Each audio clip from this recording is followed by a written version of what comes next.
Estamos con la ministra de Justicia, Rosario Fernández. Hay varios temas que queremos conversar con ella.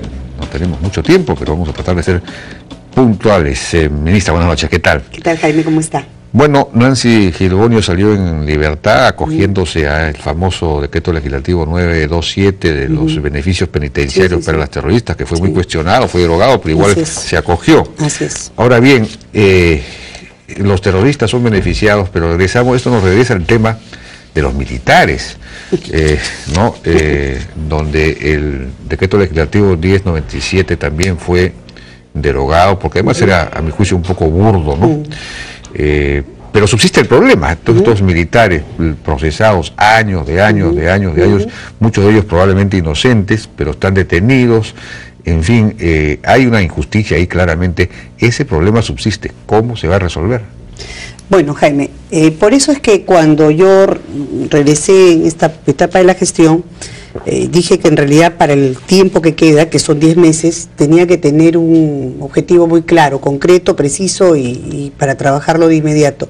Y es lo que estamos haciendo en coordinación con el Poder Judicial y con el Ministerio Público para procurar una rápida descarga procesal para todos los ciudadanos, ¿no? Porque parte de la problemática es que esto tiene que ser visto y considerado como un mal que aqueja a la sociedad en su plenitud, o sea, todas las personas que tienen la desdicha de tener un juicio se quejan exactamente de lo mismo, ¿no? La negligencia, la lentitud, la dilación, etcétera, etcétera. Cuando yo me fui de la gestión en julio del 2009, más o menos la carga procesal pasiva estaba casi en 2.200.000 expedientes. Creo que ahora, si mal no me equivoco, está como en 2,5 millones, ¿no? O sea, eso es una barbaridad.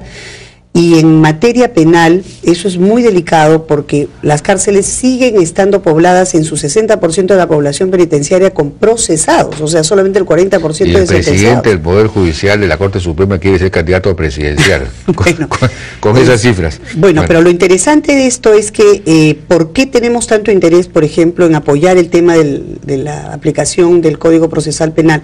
Porque es una salida buena, ¿no?, para efectos de promover la solución pronta de los procesos, ¿no?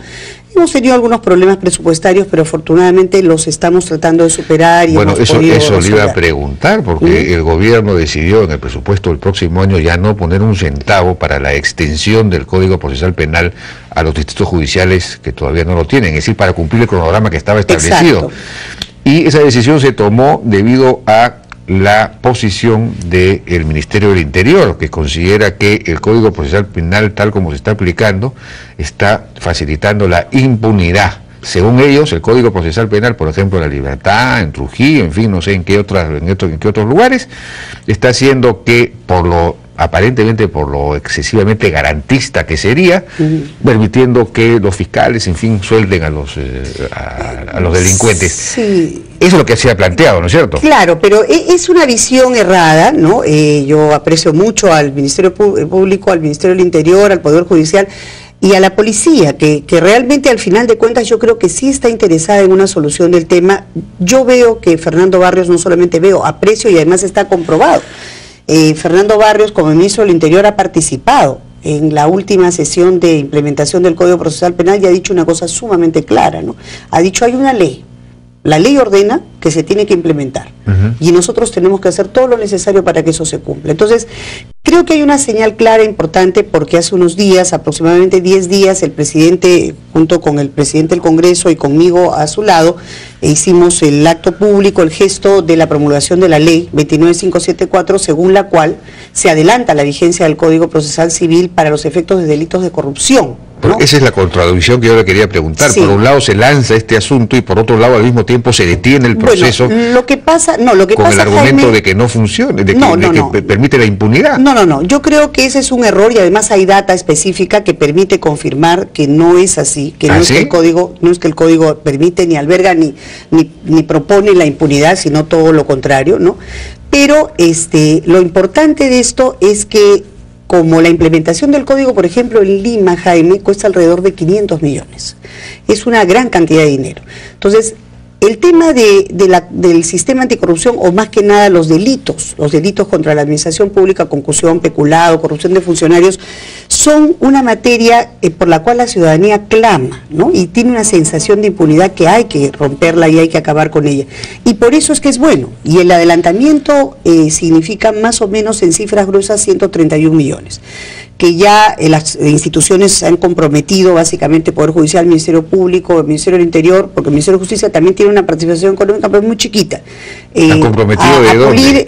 El Ministerio de Economía se ha comprometido, que también forma parte de la Comisión de Implementación del Código, a procurar los fondos para los efectos de... ¿Eso sería para eso. El presupuesto del próximo año? No, bueno, no. De este año. Lo que pasa es que la ley dice que se tiene que aplicar el 15 de enero, entonces se tienen que procurar los fondos, imagino que vía crédito suplementario o cualquier otra fórmula que el Ministerio pueda aprobar, pero ya se nos ha, Ismael Benavides ve con buenos ojos este tema, se está haciendo un esfuerzo importante, y la propia comisión integrada por el Poder Judicial, el Ministerio Público y el Ministerio del Interior hemos convenido en un reordenamiento del cronograma, ¿no? De acuerdo. O sea, estamos allí bien, pero este tema de Nancy Gilbonio, Jaime, que tú mencionabas hace un momento, en realidad sí es muy preocupante porque hace poco... Ahora, sí. Vamos a una pausa y regresamos con ese tema. ¿Cómo no? Gracias.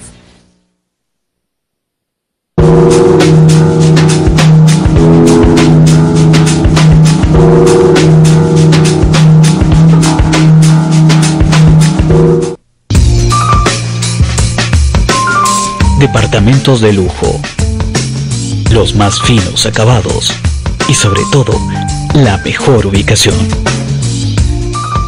Construye y vende Constructora Richmüller. Informes 422-3367. Este 3 de octubre, los peruanos tomaremos decisiones muy importantes, porque este 3 de octubre se realizarán las elecciones regionales, las elecciones municipales y el referéndum 2010. En la cédula regional, marca con un aspa o cruz dentro del recuadro del símbolo y o la foto del candidato o candidata que prefieras para la presidencia regional. En la siguiente columna, elige tus representantes ante el Consejo Regional, marcando con un aspa o cruz dentro del recuadro del símbolo de la agrupación política que prefieras. En la cédula municipal, elige a tus autoridades provinciales, marcando con un aspa o cruz dentro del recuadro del símbolo o número de la agrupación política que prefieras. En la siguiente columna, elige a tus autoridades distritales, marcando con un aspa o cruz dentro del recuadro del símbolo o número de la agrupación política que prefieras. En la cédula del referéndum 2010, marca con un aspa o cruz la opción que prefieras. Recuerda que otra forma de marcar anula tu voto. Si no marcas, se considera blanco. Este 3 de octubre, ¡ven a votar! Infórmate en www.ompe.gov.pe. OMPE, hacemos que tu voto cuente. Señorita, como le decía, el préstamo es para cumplir mi sueño. Ponerme pelo. Sí. ¿Y el pasaje de regalo? Para mi otro sueño. Empezar mi gira en Tarapoto. Tú también pide un préstamo en Scotiabank y haz tu sueño realidad. Además, llévate gratis un pasaje al destino del Perú que tú elijas. ¿Qué esperas? Scotiabank. Y si perteneces a Club Sueldo, te doblaste con un pasaje más.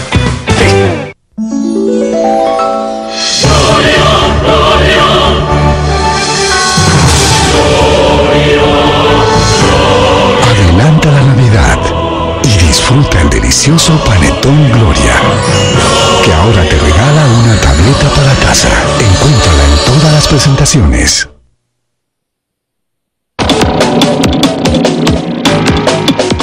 Seguimos conversando con la ministra de Justicia, Rosario Fernández. Quería preguntarle por el caso de este ciudadano chino, Wong Ho-wing. exactamente, acusado de contrabando y otras cosas por el gobierno chino, que ha perdido su extradición, iba a ser extraditado, pero aparentemente este señor consiguió, cuando no, una medida de la Corte Interamericana de Derechos Humanos, que no sé exactamente qué alcances tiene, pero cabe la posibilidad incluso de que pudiera ser hasta liberado, ¿no? Bueno, hay una situación preocupante, porque efectivamente este señor realmente postergó y dilató el proceso de extradición. Finalmente la Corte Suprema resolvió declarando fundada la extradición, a pesar de que él alegaba de que le iban a aplicar la pena de muerte, y excepcionalmente el gobierno chino acreditó con 2 documentos y se comprometió no solamente al nivel consular, sino a nivel de su propio, el equivalente a la Corte Suprema, que no se iba a aplicar la pena de muerte. Entonces se declaró fundada, y cuando ya estaba para pasar al lado del Poder Ejecutivo para la aprobación respectiva, aparece esta medida de protección de la Corte Interamericana, mediante la cual se dice que se congela prácticamente la extradición hasta el 17 de diciembre. Ahí no había ningún problema, bueno, en fin, ¿no? Sin embargo, lo grave es que nos hemos enterado de una manera casual que al parecer se estaría tramitando en la misma Corte Suprema, que ya acabó el proceso, que ya no tiene competencia, en nuestra opinión, para ver nada, un pedido de variación de la detención con fines de extradición para una comparecencia, ¿no? A pesar de que la propia Corte Interamericana, cuando da la protección, dice casi literalmente así: esta medida no significa que el Estado peruano no deba adoptar todas las medidas necesarias para evitar que la extradición sea ilusoria y para evitar que no se respeten los derechos del Estado requirente. Eso obliga a todos los niveles del Estado peruano, inclusive al Poder Judicial. Entonces, hemos manifestado nuestra preocupación. Yo espero, la sala la preside el doctor San Martín, yo espero que efectivamente la sala pueda considerar este tema, reflexionar y entender que si este mismo señor ha acudido a la Corte Interamericana, la Corte Interamericana nos ha dicho a todo el Estado peruano que congelemos el tema hasta el 17 de diciembre, incluido el Poder Judicial. Entonces, creo que sería además un pésimo precedente, porque sería una manera indebida de que los extradituros podrían zafarse de los efectos de la extradición. Tenemos un tratado además con la República China, sí, pues. Tenemos un tratado con la República China que debemos respetar, y a nivel internacional es un tema complicado, ¿no? Las relaciones con China pues son importantes, ¿no? Así es, así es. Y en este tema de Nancy Gilbonio, como te decía hace un instante, el asunto es muy claro, ¿no? Ya hay un fallo del Tribunal Constitucional que dice puntualmente lo siguiente, ¿no? Tal decisión le efectúa el juez atendiendo a los elementos que debe cumplir. Y dice que respecto de los beneficios penitenciarios, el juez es a quien le corresponde hacer la evaluación previa que realice el juez respecto a cada interno en concreto. Entonces dice, estimación que eventualmente le permita suponer que la pena ha cumplido su efecto resocializador. Entonces, nosotros creemos que acá hay un elemento absolutamente equivocado, ¿no? Simplemente la ley 927, que ya no está vigente, pero que se aplica a este caso, dice textualmente que para los efectos de terroristas, que no son delincuentes comunes, ¿no? Y hay una norma especial, se debe aplicar el principio de la pena efectiva. Eso significa 15 años, la señora tiene 14 años, 3 meses. Muy bien, Rosario Fernández, ministra de Justicia, gracias por su participación. A usted, Jaime, gracias. Vamos a una pausa y regresamos con un dato.